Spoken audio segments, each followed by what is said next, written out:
A lot of musicians are quitting church. They're not just quitting church in terms of, oh, I'm just leaving the church. They're quitting playing, ministering at church. Now, I know this is going to a wide group of creators right now. So you might say, I'm not a musician, so this doesn't apply to me. I'm not a church musician. This doesn't apply to me. Let me explain this in a way that will apply to pretty much everyone. When you're in a specific role, job, field, career, you feel you're called to it. You feel this is where you're going to find fulfillment. And then later you continue to do it and you realize this isn't fulfilling. This isn't financially helpful. And I feel like I'm spinning my wheels and nothing's happening. Would you continue to stay in that position? Yes or no? Because if the answer is no, that's what's happening with many of these church musicians. They're finding no financial fulfillment. They're finding no creative fulfillment. They're feeling like they're spinning their wheels and they're leaving the specific area of music ministry. Now, let me then back up to myself. And I have to give you a little bit of the background, and then we're going to watch a little bit of a video where a friend of mine is talking about this. Oh, Manuel says he's working and he's listening. Awesome. Thank you for staying connected with us, brother. I appreciate that, because I knew this would apply. You would definitely have some thoughts about this. So let me quickly give you some background. And then I can pull myself up a little bit bigger here, since we're going to be talking a little while. So I started as a church musician really as a teenager. Really as like 13, 14, playing for my youth choir back in Pensacola, Florida. My mom did not want me playing, or didn't want to play any of this newfangled gospel. I don't play all that stuff. I play the hymns. So Alan, you got to learn this gospel stuff. And I started to figure out this Kirk Franklin and tried to how I play stomp on just a piano with no drums, because our church was very traditional. No drums, none of that stuff, right? So I started as a church musician in my teens. Fast forward, I came down to Miami, Florida. Didn't know anything about Baptist music, but I became a Baptist musician. So I had to learn all the gospel, I had to learn all that stuff. And so church music really became my life and my full-time position. Now, I'm going to fast forward again, because some of you can read my book, God and Gigs, Succeed as a Musician Without Sacrificing Your Faith. I tell this entire story in the book, okay? So I tell the whole story, how I switched, how God called me from full-time music in the church to full-time everything else, okay? So you might say, okay, well, you did the whole church thing and you left. So how does this apply? I didn't leave church ministry and music ministry. I simply left a specific position. I moved into another church where I continued to play every Sunday. And to this day, I can count the number of times I've missed a Sunday playing in church. Now, when I play this next video, you might say, okay, Alan, like, what are you trying to say? You're trying to say that anybody that leaves church and doesn't play church music is like denying a faith. They've fallen away. They don't believe in like what God has for their creative life, their musical life. Their church musicians are just falling off and they're not real. That's not what I'm saying. But I do want to make it clear that some of the ideals and the mindset that make musicians think that they cannot continue to be church musicians are actually false. Now, first, before I play this next thing and I give you guys a little backstory on somebody else's thing, let me first tell you, the person I'm going to share, John Mike, I believe 100% in everything he's saying. I'm simply using this as a juxtaposition, long word to simply mean I just want to contrast. Does not mean I don't believe in what John is saying when he says what he says about why he did quit as a church musician. We're going to listen to this video a little bit. I'm going to make sure the sound is working. So give me a second to do a whole technical thing. Let's see. Let's go here. And once again, please let me know if you're able to hear the sound of this particular video, because that's going to be super important. Okay. So I'm going to start it. Let me know if you can hear this first, please, because that's important. Gig, as y'all call it. My church job, just playing in church. I actually stopped playing in church as a church musician like 3 years ago. Let me know if you can hear this, please. Now, pretty much 2020, beginning of the pandemic, I stopped playing in church. That was a very hard decision because I had been doing it. I've been playing in church since I was like 19 years old. So we're talking about easily close to 30 years of my life put into being a church musician. You know what I'm saying? So it wasn't an easy decision to do because we spend so much of our lives trying to, um, you know, do the church thing, do the church musician thing, be in that world. And most of us know what that world is like and how it's kind of built. But like I stopped 2020 right before the pandemic. I'm going to stop it there because as he's setting this up, thank you guys for making sure that I could hear it. That's the one first thing I want to make sure. John has been on the podcast before. Again, when he starts talking about the fact that he doesn't play at church anymore and that he stopped the pandemic, I want to make this clear. What I am going to be sharing is why some of the things that he decided to do was right for him and why what I decided to do was right for me. He's been on the podcast. I think it was 233, godandgeeks.com/233. He's on the podcast like 3-4 times.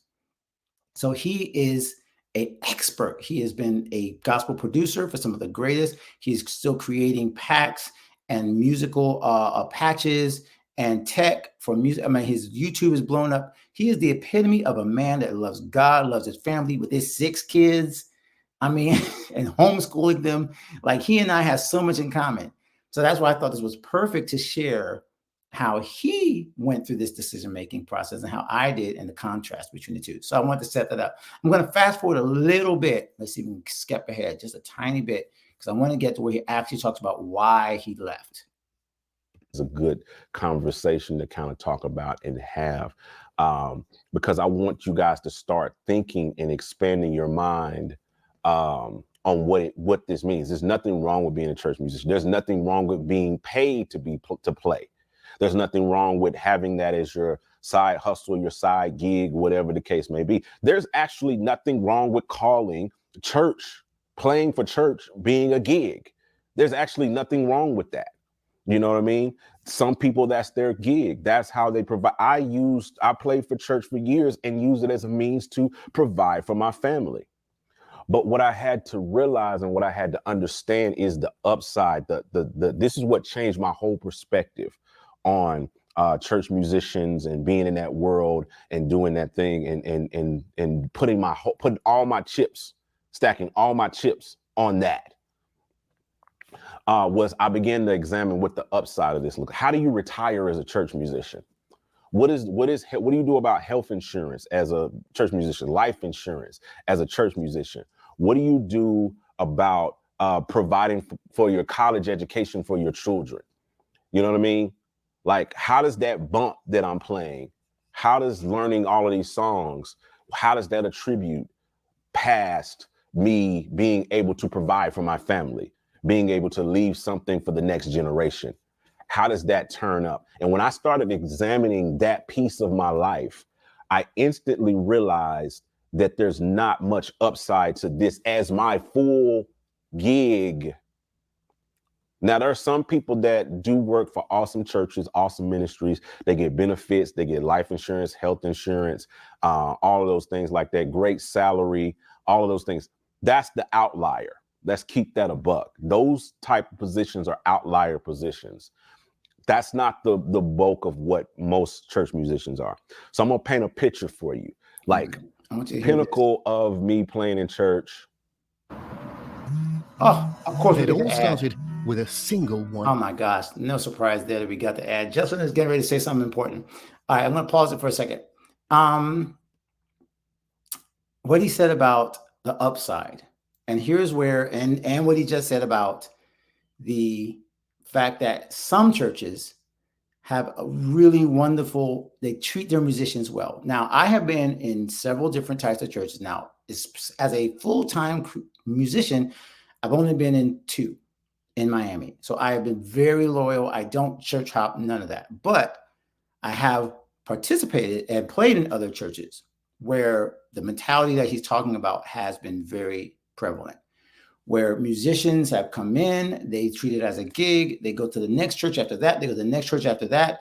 And so they see this as just, okay, I'm not a member here. And again, I've written about this in my book. I'm not a member here. This is just when I play, I share, I help, but then I'm out and I do the next thing. It's just a performance. It's just it's a position that I'm filling for this time. And it is, basically a freelancer. I'm a freelance church musician. Is everybody following me? So I have seen that world. I know what that's like. Here's where John and I differ. Okay. John said there is no particular upside to John Mike. I would say John, but John Mike. John Mike said there's no particular upside to being a church musician because many of them look at this as just a gig and they get that $500, $600, $200 a week. And they think they're going to build their career on this income stream. And then later on after the ad, he talks about that, the income stream. That's not something you can build a career on. We agree on that. I agree that you cannot build a career based on playing on Sundays for $200, $300, $500 a week. You can't. That's not why I do it. Nobody should be joining a church and trying to gig their way, freelance their way into a full-time income. It's just not a good idea. So John Mike and I agree. If you watch the rest of the video, and if you agree with me in the comments, let me know as well. You should not be trying to build your life on any one specific position anyway. Any freelance position, ministry or otherwise. Okay, the Bible says, let me preach at you a little bit.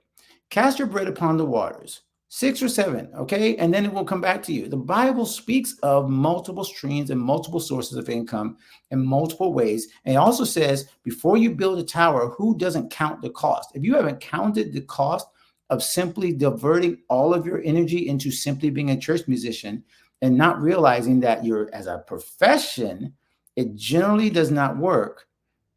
That's on you as a musician. That's on you as a creative if you are putting all your eggs in one basket.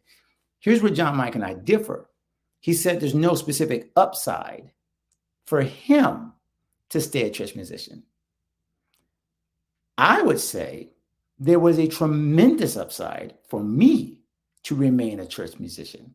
And let me explain. Again, my specific situation is definitely a little different than anybody else's because of the church that I got a chance to be a part of. So I am the outlier. I am someone that did get an incredible blessing, excuse me, to be a part of a church that does value creative work, that did give me a source of income and some benefits, not for a while, but later, and I'll explain that, and did provide a source where my family was home. So that was the first thing. I still play church because my church is my home base. I'm going to have to find some water. Something got that tickle in my throat, and I hate that. So that's where I know many musicians don't have that. You might not make your church your home because you're either gigging or you're treating it, but I still play at church because this is not just a gig for me. It is my church. So even if I wasn't paid, I would still be there. I would probably still play because that's not what I'm there for. However, professionally, it has also provided, because I've been loyal, provided so many more opportunities outside of the church. So sorry, guys. Yeah, haven't talked in a while. So outside of just the ministry, outside of just music, as a matter of fact, you guys, let's be real. God and gigs does not exist if I'm not a church musician. And here's where I think Mike and I would agree. If you are simply putting all your eggs in baskets with, I want to be a church musician and I want to be like on with Kirk Franklin and everything, you got your mind in the wrong place. It's ministry, it's service to God, but it's also a profession. It's equal parts industry and equal parts ministry. And if you are not really clear that you need to continue to build a career as you build a ministry, if you don't understand that, you're going to get burned either way. You're going to fail in terms of building a career, and you're going to be burned out as a minister. Follow me here. I'm going to cut this later for some of my friends to go send it to them. Being a church musician for me has helped me build a platform, but I did not build my platform on being a church musician. I didn't do lives every Sunday saying, look at me playing this. I didn't go and say, oh, a matter of fact, my church has just released an album. I barely posted about it. Because I am not trying to build my platform on the church. And maybe some reason that people are getting burned out and musicians are not playing at church anymore is because they don't see, like John Mike said, an upside. The problem is that you should have been building other things outside of the church that would continue to buttress and fortify your ministry. And then whenever people say, hey, what do you do? Oh, I do this. Well, can you do this as well outside of church? Sure. Can I consult with other musicians? Sure. I see you over there, Ayana. I'm going to pull you back up in a second, okay? Awesome to see you. This is going to talk about the piano course in a second. But how many of us have been frustrated because we thought the church ministry was going to provide something that it was never designed to provide? And I'm going to hit you with some more scriptures. Not specific scriptures, but I'm going to hit you with one. Paul said, when he was talking about being a tent maker, he said, y'all don't need to pay me for ministry because I'm keeping my other gig over here so that you cannot hold this over my head. The scriptural principle, I would say, and I will put this, anybody that wants to check me scripturally, check me. But the scriptural principle is that God is the one that brings forth from the ministry to give to people inside the ministry for the work of the ministry. And he determines where those lines are, not us. I don't get to go to a church and complain that they don't pay musicians fairly because it's really not in my purview to decide how those funds are distributed, unless I want to treat it specifically professionally. But as soon as I move into a ministry aspect, the ministry is run by ministers who are ministering to the entire body of Christ. And their biggest focus is not whether I can make a certain amount of money per month. That's not their biggest concern. And why do we keep putting it on the church to support us? Ow, I just hurt myself because I'm getting excited. Why do we put it on the church as musicians to somehow create an industry for us that was never designed for us? It's not that type of game. It's not that deal. And so I kept my music position because I realized that I could build something by being faithful in the house of God, that he would honor that. But I would also continue to build something outside, which is why God and gigs exists. Because I knew that if I continue to build a platform based on my faithfulness, based on the fact that I show up just as committed when I am on a gig on Saturday. PJ Morton just wrote a book. We got to look up this book, y'all. Saturday night, Sunday morning. I got to look up PJ Morton's book. I can't recommend it yet because I haven't read it, but I really want to read it because he talks about this. PJ Morton, Saturday night, Sunday morning. I have to have the same commitment, Colossians. Whatever you do, do it as unto the Lord. Church musician, if you are doing less for God and more for the world, or this is where it gets hard, more for God and less for the world, because you think you can cheat a little bit and do less excellent work outside of the church, you're still missing it. The reason why people are not respecting the church musician position is because they can see that we are not being integrous in all of our ways. We are trying to cheat and go back and forth with, I'm going to do a little bit here, but then a little bit here. Church should do this, but I should do this and whatever. And the Bible says that God hates unjust scales. He hates unjust measurements. If we are treating our position as church musicians but with this unjust scale where we're trying to figure out how we can manipulate it, then we're reaping what we sowed and we're getting what we're supposed to get. I didn't mean to get that harsh. Wow, I went hard there. I'm sorry. I'm staying a church musician because I'm not doing it for either the money, which I am doing as a profession. My profession calls for me to be excellent, but so does my character. And here's the thing I want to get to, and then we got to move ahead. Thank you, Simony. I'll try not to hurt myself. I'm actually benefiting again more from being an every Sunday musician. I've said that for years. I am an every Sunday musician. I show up and I play. But because I have been very careful to set the boundaries, and again, I'm in a ministry that helped us set boundaries, and we got to do better about this in most church ministries. But in general, I think that we allow ourselves to get into this place where we think that we have to be at all these different things, and then we say we have no time to build something outside of church. If you have strong, healthy boundaries, strong, healthy ideas, I've had a lot of friends of myself I can think of right now, I can name drop them all, who have played every Sunday and have never felt like the church is overburdening them. Never felt like music ministry unburdened them. Some of them are paid, some of them are not, but none of them have said Sundays don't fit. None of them have said Sundays don't fit. And this is where, like I said, John Mike had his choice on how he did things. I had mine. My choice was to remain a Sunday musician because it actually accentuated the rest of my career. It did not take away. Now, that may not be you. Maybe it takes away from what you're doing. And you're like, no, God's called me out. God called me out of full-time music ministry as a minister of music, but he did not call me out of full-time ministry. He did not call me out of being a musician. He did not call me out of Sundays. He called me out of a myopic view of ministry as being my identity. That's what he called me out of. That's why he had to move me from one church to the other. That's why he had to get my attention. He said, because you're making the music ministry an idol. Oh, God, okay. He said to me, maybe not to you, he said, you're making the ministry an idol. And anything you count on is your idol and becomes your God. And if you're counting on being a church musician, guess what? You set that up as an idol.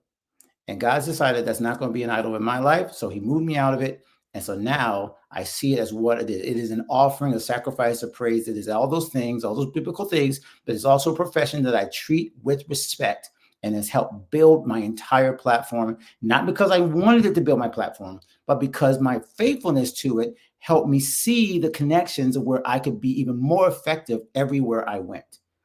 Because of the way I treat Sundays, I'm also better on Saturdays. Because of the way I treat my music on Sundays, I'm also a better worker. Because of the way I treat my music on Sundays, I'm a better husband. Because of the way I do these things, because I'm always focused on doing things the way that God called me to do it on Sundays for rehearsal, that has then given me more than I asked for in my other areas. Are we cool? It's 45 minutes. I did not mean to go that long. I did not mean to get excited, but I did. This could go on for what? Let's continue this in the comments. What do y'all think about that? If you're not interested, that was not a big deal to you, I understand. But us musicians, we had to talk.